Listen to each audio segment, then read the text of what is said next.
Good morning.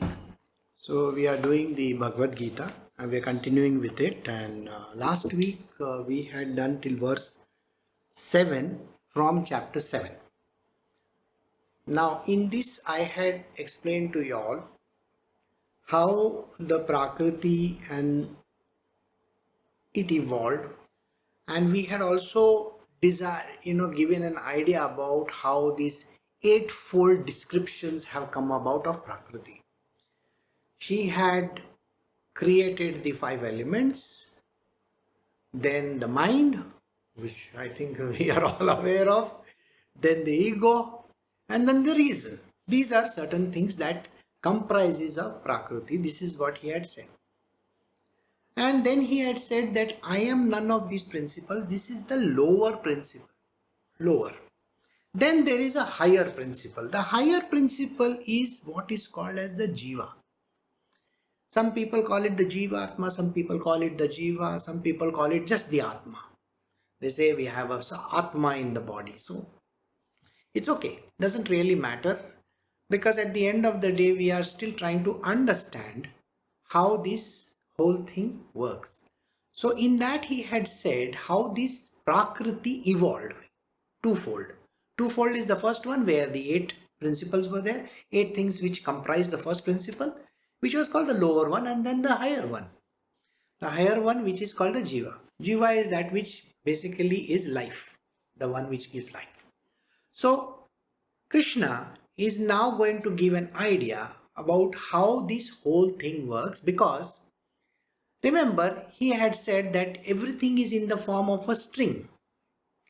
You take a thread and you create a small knot, and then you take another, make another knot, then make another knot, and there are all these knots are strung on that one single string. So you see in those magicians, they will do like this, and then the knots will all go away. You have seen that, isn't it? This is how we have seen magic happening. They will tie it up, everything is tied up, all that thread is tied up, and then suddenly they will do like this, and then the thread will open out into one single thread. Think like that. He says that this particular Maya is like that, as if it is a knot in a thread. Got it? So this is where we had stopped last time. So we will continue from here. That is verse 8 onwards. So we are doing the Bhagavad Gita, chapter 7, verse 8.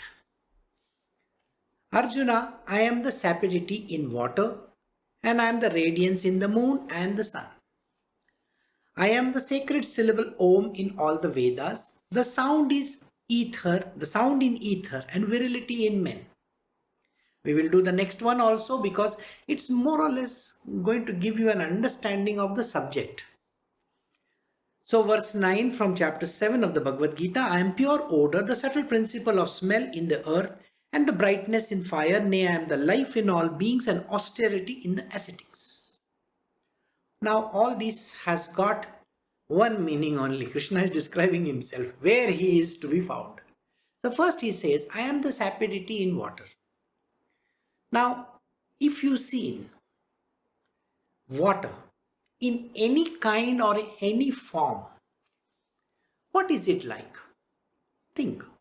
If I have to look at water in the oceans, water in a river, water in a pond or a lake, water in your tap, water in the dam, water in plants. You have seen water in the plants also. It's going through the sap up there to the leaves. So if I take water in any format, does it have the same composition? Yes, it has actually the same composition. But does it look the same? No. It looks different, isn't it? Sometimes it's in the form of an ice. Sometimes it's in the form of water vapor. Sometimes it's the form of liquid. Sometimes it's in the form of a solid structure also, which cannot be explained.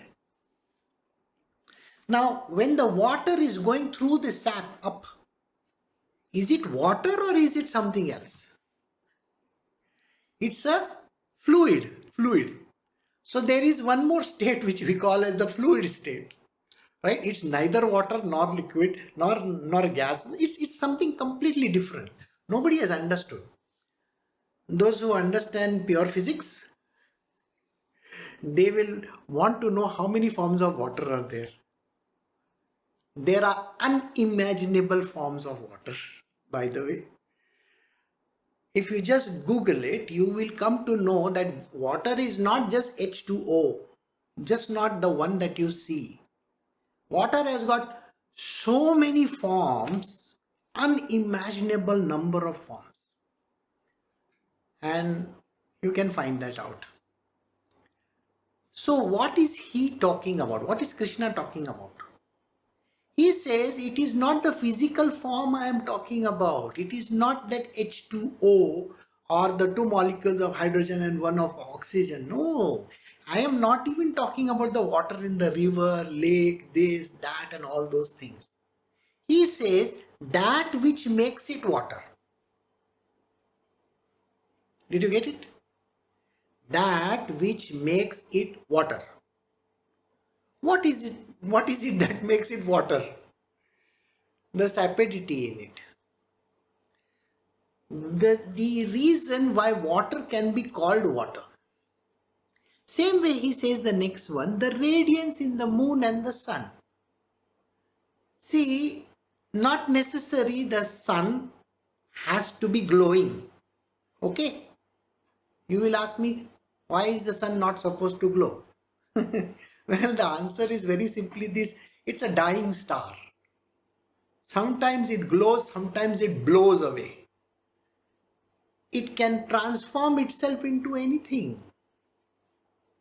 So the idea that the sun is there doesn't mean that he is going to give us light, not necessary. It can absorb light to such a level that even the light on the earth can be absorbed. It can take it away. So then, do you call it the sun? You don't. Same way the moon is just a heavenly body. Just a body, just a heavenly body like any other planets. There are exoplanets, there are planets, there are so many things, asteroids, so many meteors, comets, you name it, so many heavenly bodies are there. They are glowing. Sometimes they glow. So he says the radiance in the moon and the sun, that which makes it glow.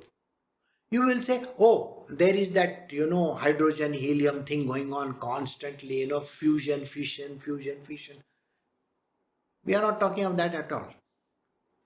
Why does it happen? For what reason it is there? See, you have to understand this. It's a very, very strange way of knowing. Then he says, I am the sacred syllable Om in all the Vedas.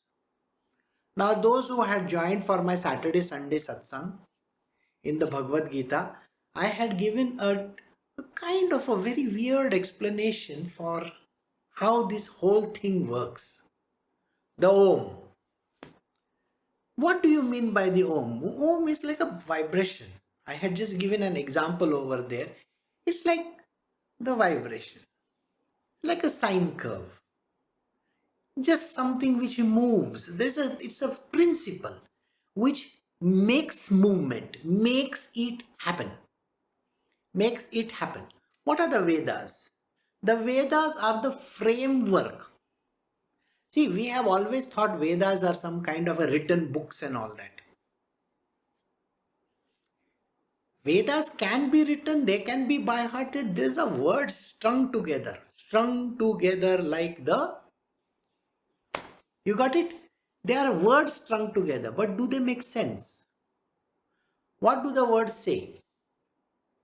The words have a meaning. A simple change here and there can create a lot of problems. Think. Just imagine, you are thinking of something just now. All right? My friend here used the word. He said, yesterday also I used the same, but I did not elaborate. He used the word In the Scooby-Doo movie or the Scooby-Doo cartoons, the word is Shaggy. It's the name of a person. Alright? Your mind on this side, I remember that character. And suddenly your mind switches like that. You are talking of something dirty. See, the swift change in the attitude cannot be understood. Did you get this whole picture? Okay. Now let us take a glass of wine. You look at the glass of wine.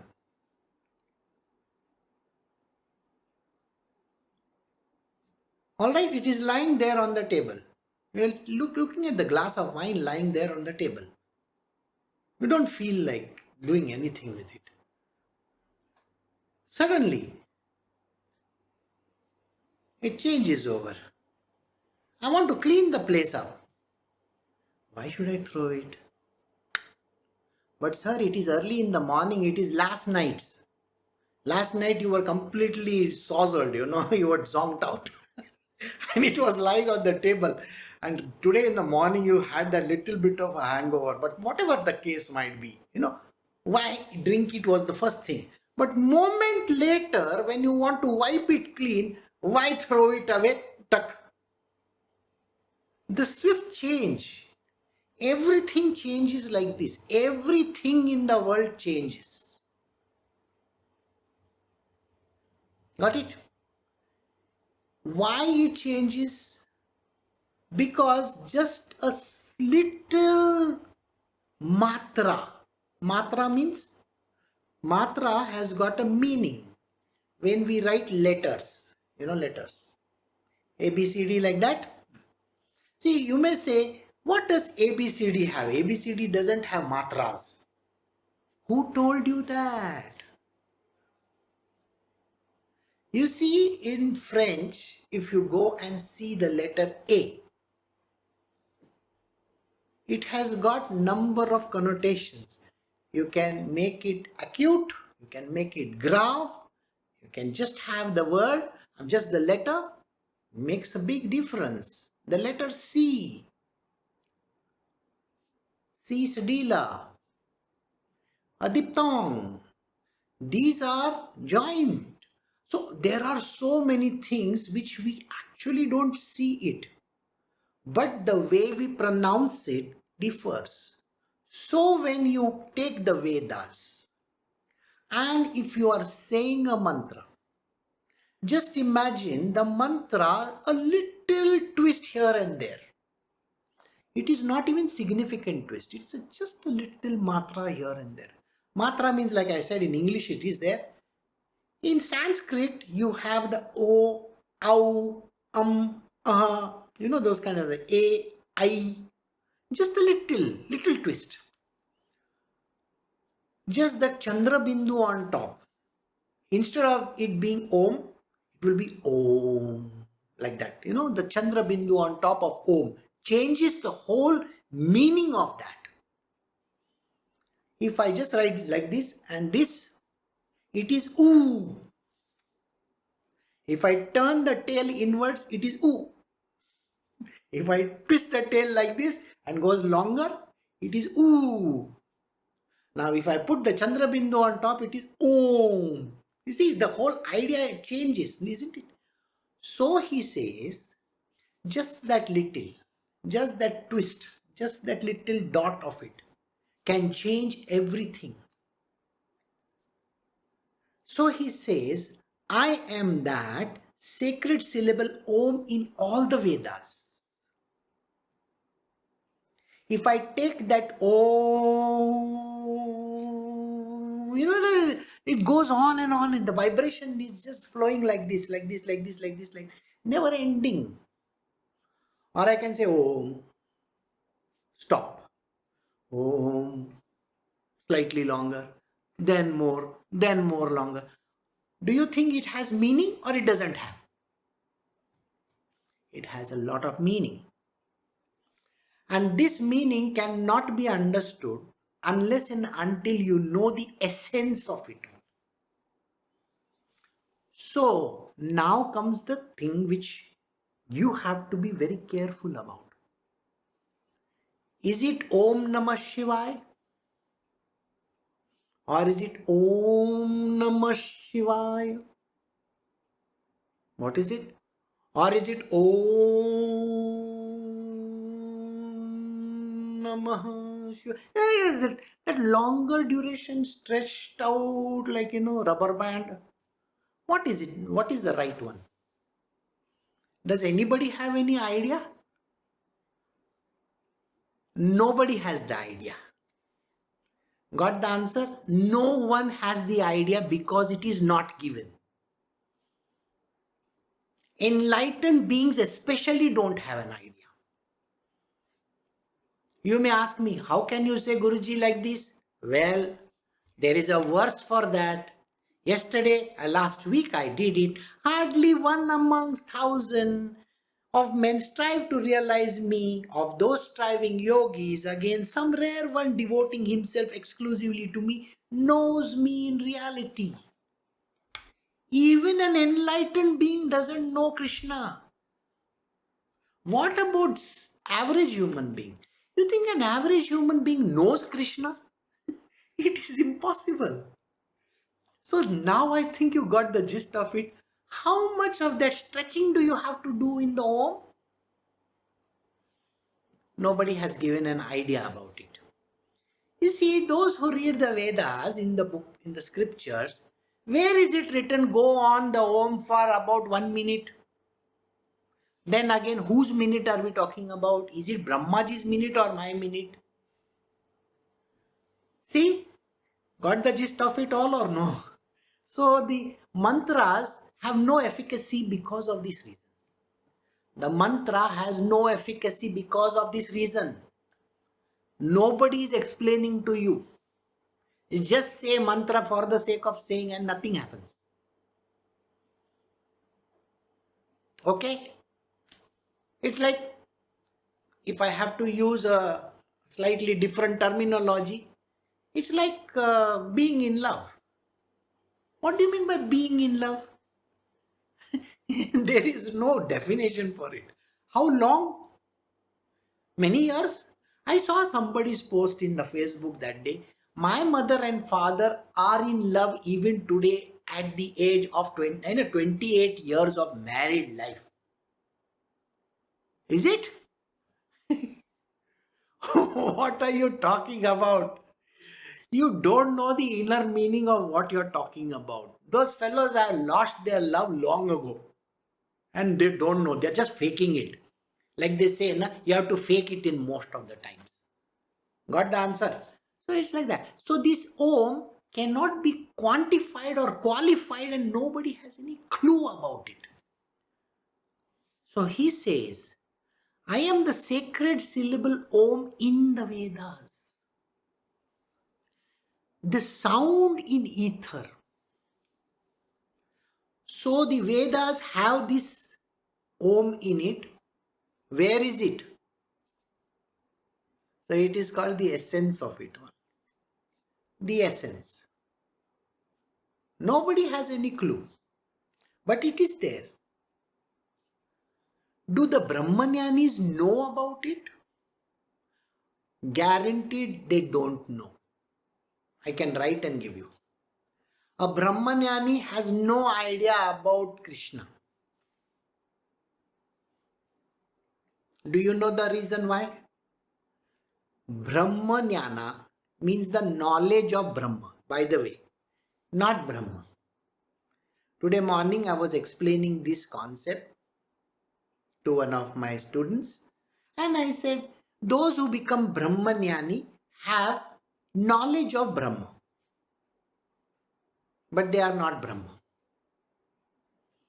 So I explained in a very simplistic manner and I said that, see, like this, you are a PhD or you are an MPhil. Okay, MPhil, you know, Master of Philosophy, or PhD, Doctor of Philosophy. You have heard these terminologies. So the university gives you a nice certificate saying that you are the Doctor of Philosophy, you are the Master of Philosophy. It is just the knowledge of philosophy. Are you a philosopher? No, you are not a philosopher. You are just a master of philosopher or a doctor of philosophy. You are not philosopher.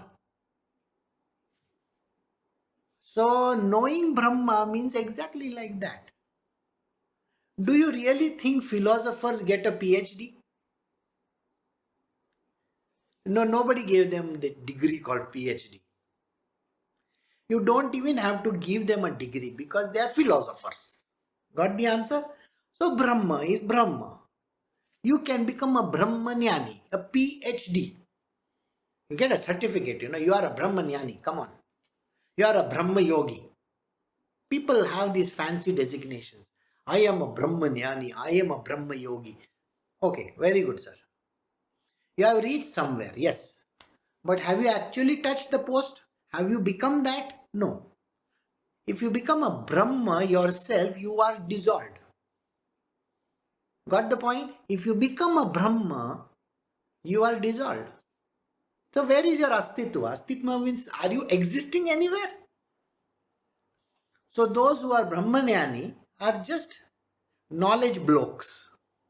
Blokes who have knowledge. Do they know Krishna? Sorry sir, they don't.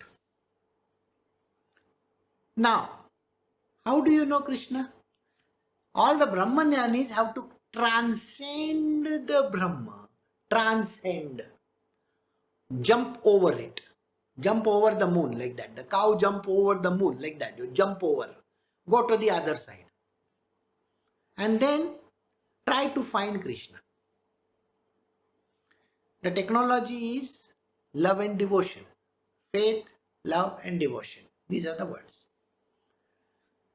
Still, you can still be trying to find Krishna, but you will still not find him. The gopis of Vrindavan, were they trying to find Krishna when Krishna was not there? Yeah, they were very much trying. And they were feeling the distance between Krishna and them. They were feeling the distance. The distance between the two. That is, the Krishna is there, I am here. Krishna is there, I am here. He's not with me, he's not with me. That kind of an idea. And yet you feel the love. And that is called the highest form of love. It is called Raganuga Bhakti. Okay? That is the Bhakti. But still, at the end of the day, you're still not finding Krishna. So now think about what I said over here. Om in the Vedas. You can turn the Vedas inside out and squeeze them dry also. Om you won't find. It is a very weird way of looking at it. I told you, there is nothing which says what is it that you got to do. Even the Brahmanyanis have no jnana of this. Because if the Brahmanyanis were to have the understanding, then they won't be there, no. There will be Brahma. And Brahma means unmanifest. They will be unmanifest. Whoosh! Disappeared. Nobody knows where you are. Knock, knock. Who is there? Nobody. Knock, knock. Who is there? Nobody. Who is nobody? Nobody who? Krishna knows. Like that. Only God knows. Alright? So, I am the sacred syllable Om in all Vedas, the sound in ether. Nobody has heard the sound in ether. This is the vaguest thing you can think of. Has anybody heard the sound in ether? You know ether first. In the first place, do you know what is ether? Right? Ether is the fifth principle. Like we were doing the 8, in that the fifth one. There's the earth, water, fire, air. And the fifth one is called the ether. Ether is beyond the sky. If I wipe the sky, I take one broom and I wipe the sky. Come on, let us wipe it out clean. The sky is in ether. So, the sound in ether, no instrument can detect this sound, You know that ultrasound, all that kind of thing you can try, whatever you want to try. You can go and use the best of the instruments also, you won't find any sound in ether. Why? There is no sound. First, if there is a sound, then you have to have something to hear it. Got the two? The sound is there, but somebody has to hear it, isn't it? In the forest, I saw a beautiful bird. When I say I saw, that means I have seen. That means it was there, I saw it. But in the forest, there is beautiful bird. Who saw? Nobody saw. See how they run. You know, there's a beautiful poem, isn't it? Three blind mice, see how they run. Nobody has seen them. If nobody has seen them, how do you know it is there? If ether has got sound, how do you know there is a sound? So the answer is, this is the principal sound in ether. That which makes it ether. Did you get it? That which makes it ether. Om is that which makes it the Vedas. The string and the knots. The string and the knots. The string makes those knots. The knots are not independent of the string. The string is Om. The Vedas are the knots. Got the answer? That which makes the ether. Ether is made up of the sound. So the sound makes the ether. It's not the ether which makes the sound. Got it? So I hope you understood that. And virility in men. A man is a virile creature. Do I have to explain this to you? That which makes him a potent weapon. So that which is virility. How do you know there is virility? Nowadays there are no virile men. They are all very weak people. Huh? So, virile man doesn't mean that the Thor guy, it doesn't even mean Jason Momoa. No, Sylvester Stallone. These are not virility. Those are only mass of flesh and muscles. Okay, virility is different. I can say virility would be defined by somebody like Dhritarashtra. That guy went a long way, isn't it? Virile guy, blind fellow, doesn't even know kya kar raha hai. At the end of the day, he was still suffering from that. I couldn't see. So, got the answer. So, virility in men, that which makes them virile. That which makes them virile. And now let me tell you, come back to the previous line where it says, it is the sound which makes the ether. Now, it is the virility which makes the man. Otherwise, everybody is Lakshmi bomb. समझ में आया? Otherwise, nobody is there. No, everybody is like that. Nobody is virile. The virility is there, then he is a man. No virility, not a man at all. It's just one whatever. I don't have to say. I think you understood. All of you are very smart people in that field. So you understand it much better. So this is how it works. So I am the pure odor. The next verse, 9 verse. I am the pure odor in the earth. Does the earth have a smell? The earth doesn't have a smell. But there is an odor which you get. Nice odor, nice smell comes from the earth. Do you know when it comes? When the first rain falls on the earth, tick, the drops fall, it gives off a very beautiful odor, smell. Acha hai. So, that odor is very nice, isn't it? I'm sure most of you have actually smelt it. So that is the odor. But does the earth have odor? No. It doesn't have the odor. So if there is an odor, it makes it Krishna. Krishna is the odor. That which makes it. What is odor? What is smell, by the way? Smell is only a certain chemicals reacting with each other.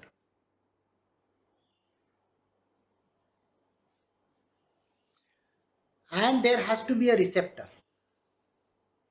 If there are receptors, then I can understand the smell. You know, most of the time people have no idea that they are eating stale food. Do you know that?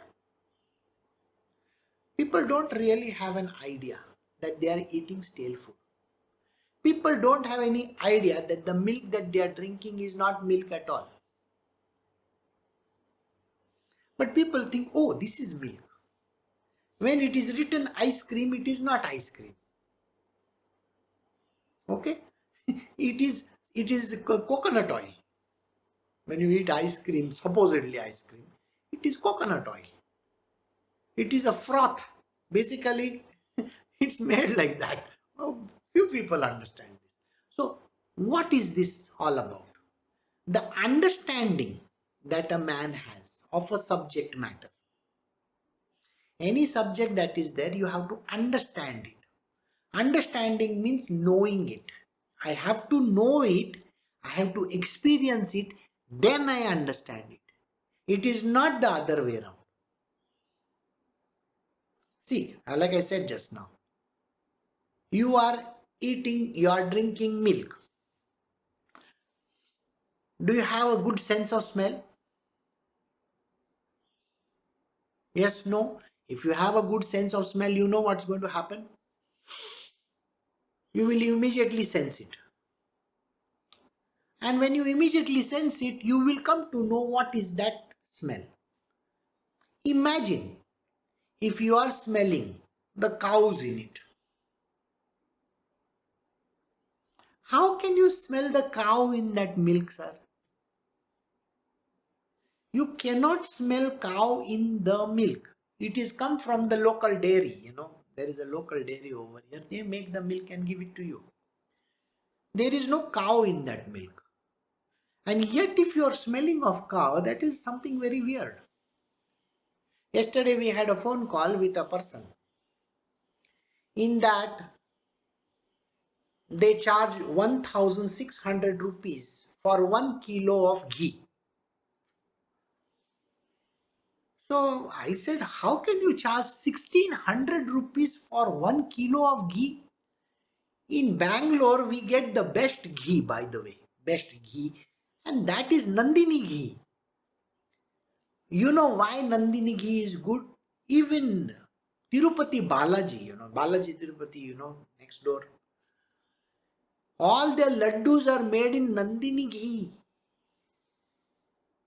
If Balaji loves Nandini ghee, then that is 415 or 430 or 440 rupees a kilo. Why do I have to pay 1,600 bucks? So the person says, there is a smell of the cows in it. What? Are you crazy? How can the smell of the cow be there in that ghee? That means you are putting some shit in it, dung, cow dung in it. Otherwise, how will I get the smell? Do you know how ghee is made? Yeah. If you know the technique of making ghee, you go in all my past satsangs. I think there are lots of people who nowadays make ghee at home. So they will tell you how ghee is made. Clarified butter, they call it. So ghee is made by heating it at such a temperature, very hot, piping hot. There is no smell anywhere of any cows in it. So how are you talking about there is a smell of cow?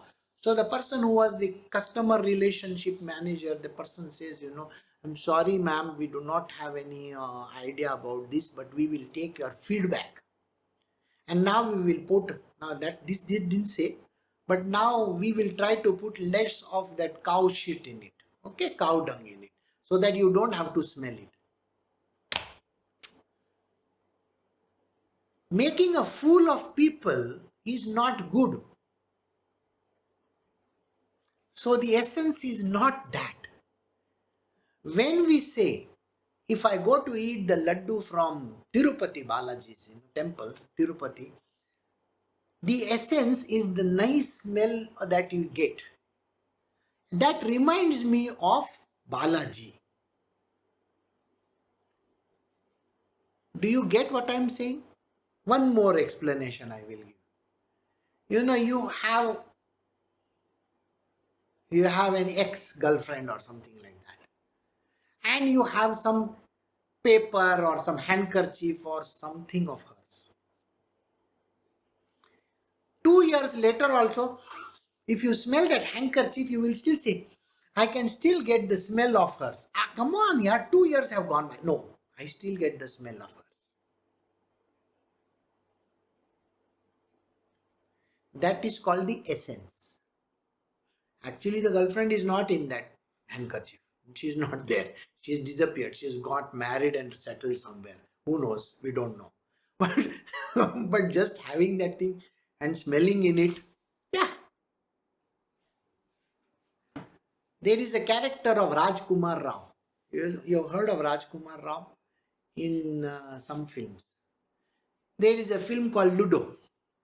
In the film Ludo, this fellow, that girlfriend of his has got married and she's got one bacha also. And yet every time he will do dance like this, like this, like this, like this for her, because she used to love Mithun Chakravarti. So many years later also he is still doing the dance. Why? Because of essence. It reminds me about her. Did you get the point? So I have given you so many explanations. At least now you understand that there is no sound in ether. But that which makes me remind of Krishna. Ether, the sound which makes me remind of Krishna. Which makes me closer to him. That is who I am. I am the life in all beings. Now this is a very weird one. For the life of it, you will not understand. Because every person believes they are alive. You know, I value my life so much. I am a happy person. People say this kind of words. Who is this life? Me. I am alive. Who is this alive? Nobody knows. Knock, knock, who is there? Nobody knows. So the idea is this. That which is the life in you, and nobody knows about that life. Do you even pray to that life in you? Tomorrow don't take one agarbatti and start doing like this to yourself. Otherwise बोलेगा गुरुजी ने बोला था life in me is Krishna, so I will pray to myself only.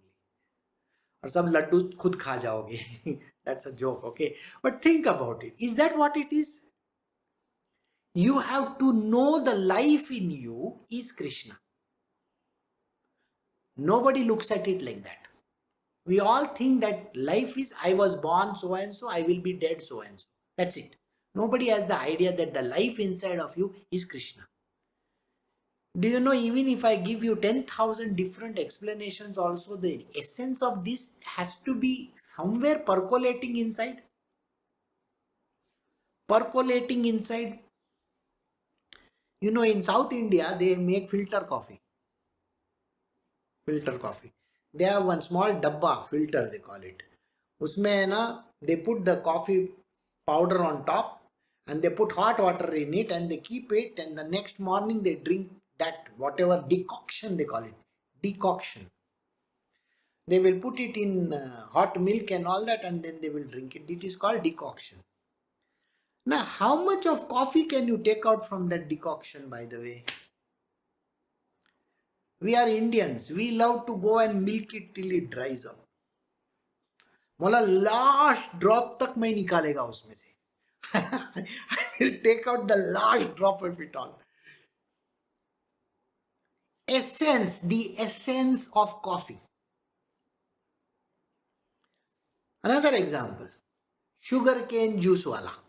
You see, on the roads we get this sugarcane fellow. No, he will put the sugarcane through that two rollers like this, and he will put it like this. It will come out from the other side. Then he will fold it again. Then he'll put it again. Then he'll take it again. Then he'll fold it and put it again. And then he'll take it and again. How many times can he take out? We are like that. हम ऐसे ही है. So we like to take out the last essence of it all. So if you are an Indian and if you know how to take out the last essence of it all, why don't you understand that the essence is Krishna? So if you want to take out the last of that decoction, because I was told that you have to use the decoction at least 3 times. 3 times? You can't use it even once. Go to Starbucks, they use it once only. They will take that thing like that, finished. It's gone, then it goes into the dustbin. But in India, we use it many times. Chai ko bhi 10 baar karenge.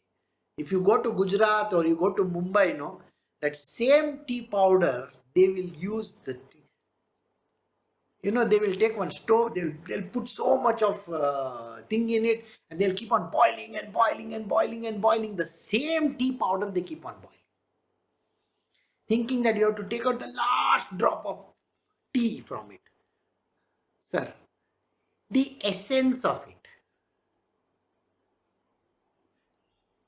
See, all these examples which I told you, including that, that rumal of your girlfriend, to this coffee and tea, all this, what did I tell you in all this? There is essence of Krishna in everything, including your life. Did you find it? And that is what he is talking about. It is nothing to do with all your other explanations. Alright, so we will move to the next verse. So we are doing Bhagavad Gita chapter 7 verse 10. Arjuna, know me to be the eternal seed of all being. I am the intelligence of the intelligent, the glory of the glorious. We will do 11 verse also. Arjuna, of the mighty I am the might. Free from passion and desire in beings, I am Kama, the conjugal desire, not conflicting with virtue or scriptural injunctions. I am all of this. Yeah, I am the eternal seed of all beings. Eternal seed.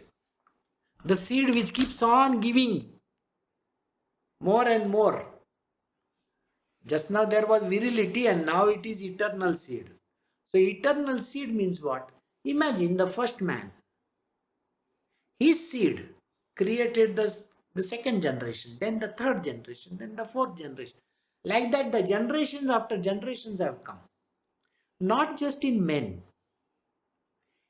Trees, birds, animals, insects, name it.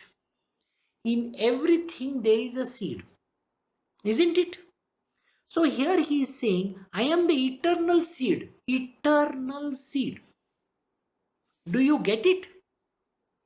So if you are that man, your eternal seed is Krishna. You will look at yourself in the mirror. From what angle do you think I am Krishna? You are nowhere Krishna. Why? Because you can't see it. It is the essence in you. The eternal seed in you. Got that thing or no? The reason why Krishna is giving so many examples for Arjuna to understand is because the biggest duffer in all this is Arjuna himself. He still doesn't understand. Okay, आखिर तक भाई अपन को कुछ समझता नहीं. See, he will keep on saying, I don't understand anything. Okay, you just tell me what I'm supposed to do. Even in my world, people will tell me, Guruji, I don't understand anything that you're saying. You just tell me, what I'm supposed to do, I will do that. Sir, if the matter was so simple and easy, then I would have myself done it. No. Why will I need you? But my essence is in you. That's why I'm telling you that essence to do that job. And the essence says, I don't know anything. Got the answer or no? How many of you actually catch what I talk? It's a riddle talk, it's full of riddles. All my satsangs are full of riddles. If you actually understand what I'm speaking, you will, ting, दिमाग की बत्ती जल जाएगी. Mentos. So it's like that. You have to understand this, the truth about this. The essence of Krishna is in everything. I am the seed in everything. Because everything came from me. Didn't it come from me? Did I not tell you that even the Brahma came from me? The unmanifest came from me. The manifest also came from me. That is the Purusha and the Prakriti. I am the base, the superstructure. I am everything in that. And yet they don't find me. Even Brahma ji mein mera essence hai. I am the essence in Brahma. I am the essence in Vishnu. I am the essence in Shiva. I am the essence in them. And yet you can't see me there. So got it? So this is the point. So, when I meet my Guruji, he is the essence of all these. Gurur Brahma, Gurur Vishnu, Gurur Deva Maheshwara, Gurur Sakshat Parabrahma, Tasmai Shri Guruve Namaha. What am I talking about, sir? He is the Parabrahma himself. He just split into three. Like that. The essence of Brahma, the essence of Vishnu, the essence of Shiva,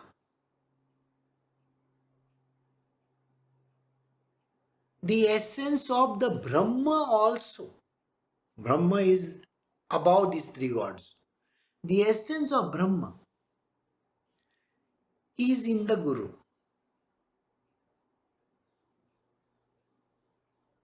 In one of the verses, Krishna will tell you that also. You may understand and you may not understand. So, the understanding has to someday click, like that. So, I am the eternal seed of all beings. I am the intelligence of the intellect. Intelligence. The intelligence of the intelligent. The intelligent people are there. There are duffers on one side, there are intelligent people on the other side. Okay? That which makes the difference between the two is that. I am that. उनमें फर्क कैसे आता है? How does the difference come between these two? One is a complete dodo and one is super intelligent. What is it that makes that thing? Both. Over here and over here. Ignorance, intelligence. Ignorance, intelligence. Ignorance, knowledge. Ignorance, knowledge. That which makes it go from here to there. I am the intelligence of the intelligent. The absence of intelligence is called ignorance. Ignorance is the name of Maya. Who is Maya? Krishna himself.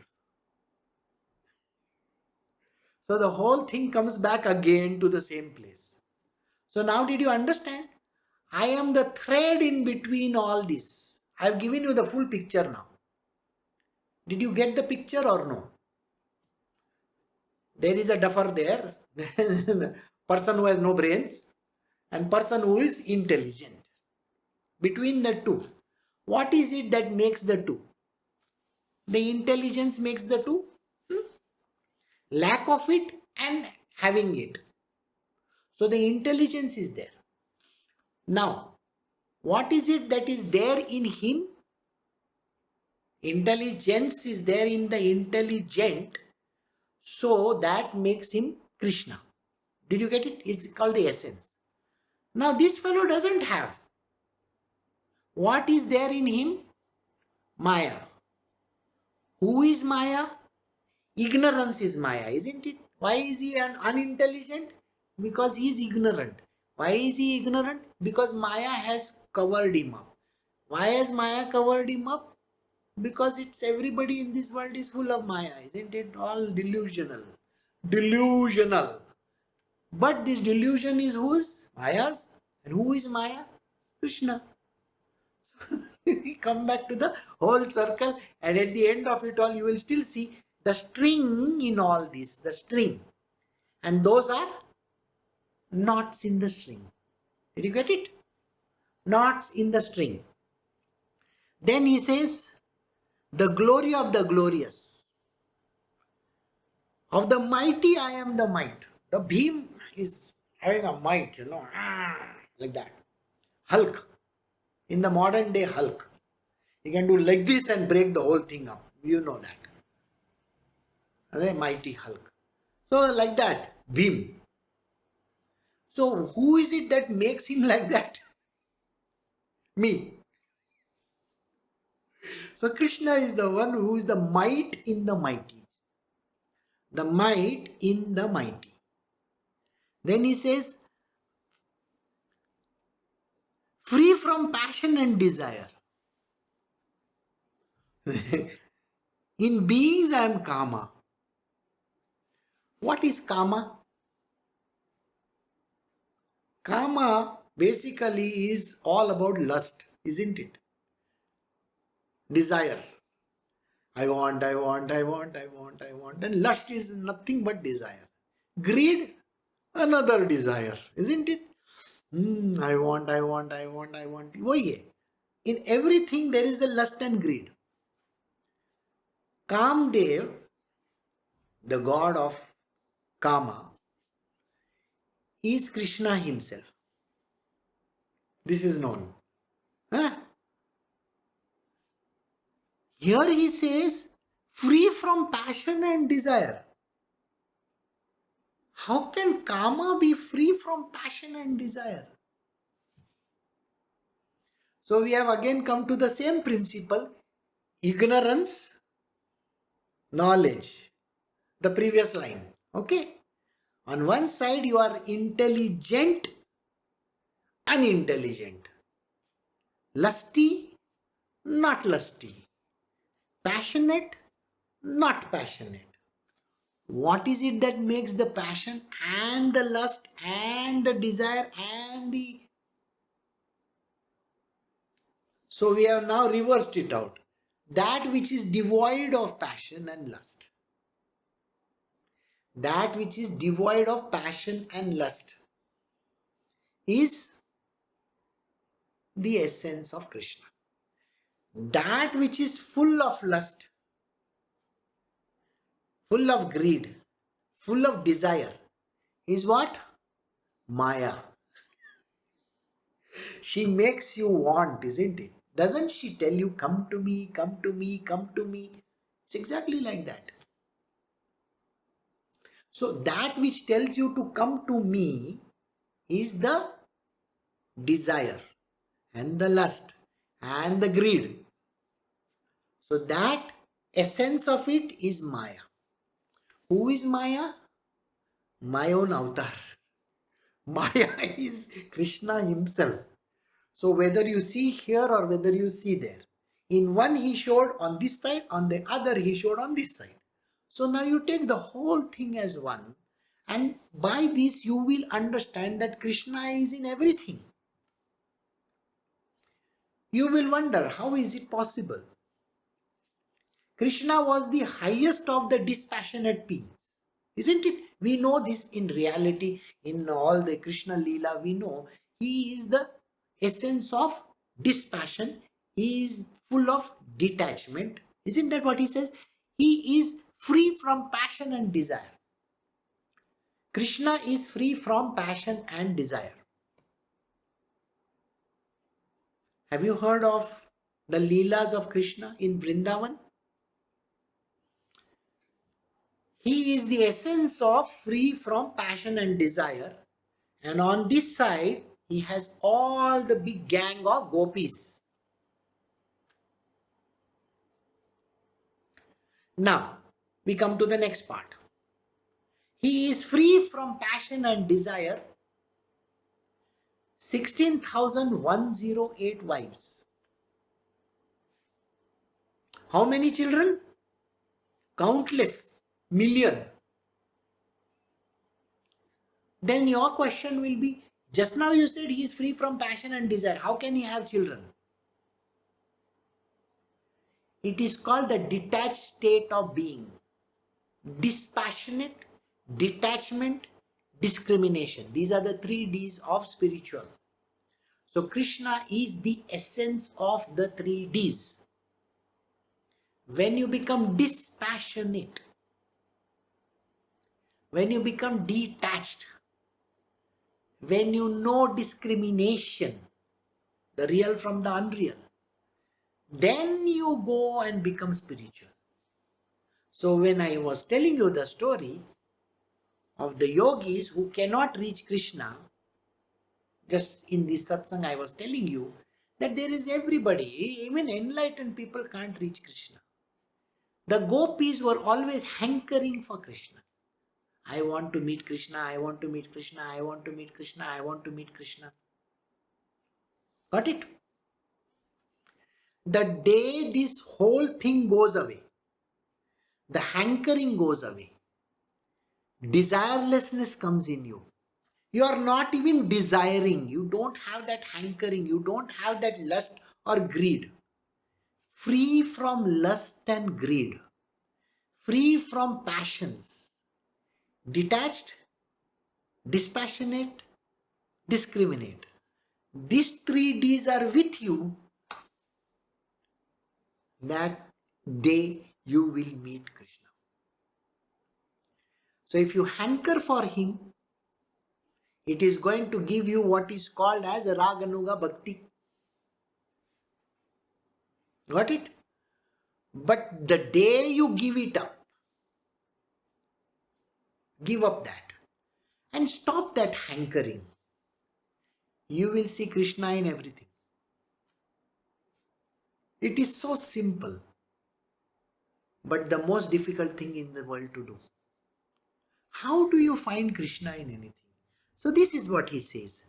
I am the conjugal desire, not conflicting with virtue or scriptural injunctions. None of this is going to even put one lanchan, one dot, one black dot on the scriptures. Nowhere is this going to contradict the scriptures, by the way. The scriptures are written. In my Saturday, Sunday satsang, I had said this very clearly. The scriptures are written, but it is the most difficult thing in the world to actually understand it. Because the scriptures cannot be deciphered by an ordinary person. Why will an ordinary person know the scriptures? The Vedas are the most difficult in the world. They can be understood superficially. It's written, do this puja, do that puja, ye aisa karo, wo aisa karo. Go and study the Vedanta also. The Vedanta stories, you can come and you can squeeze them dry and take out the... Nobody will understand. In the Saturday Sunday satsang, in the Uddhav Gita, Krishna made it very clear. It is impossible to understand because everything is written in a codex. The whole thing is so intricately hidden that it is not possible to understand it superficially. So that is the reason why, to know the essence, when you know the essence of anything, including your own life, then you will find Krishna. So today's satsang, he is just saying this one thing. You can go in whichever part of the world that you want. You can go to the ether. You can go to your own life. You can go inside the, the cow's ghee, flour, your girlfriend's essence that you can think of. Anything in the world you can take it. I am the essence of everything. And to find me is the most difficult thing in the world. Because it is not so easy as it seems. but know I am the essence. So we have come to the end of verse 11. Next time we will do verse 12 onwards. I'll see you all. You have a great day ahead. Take care. Bye.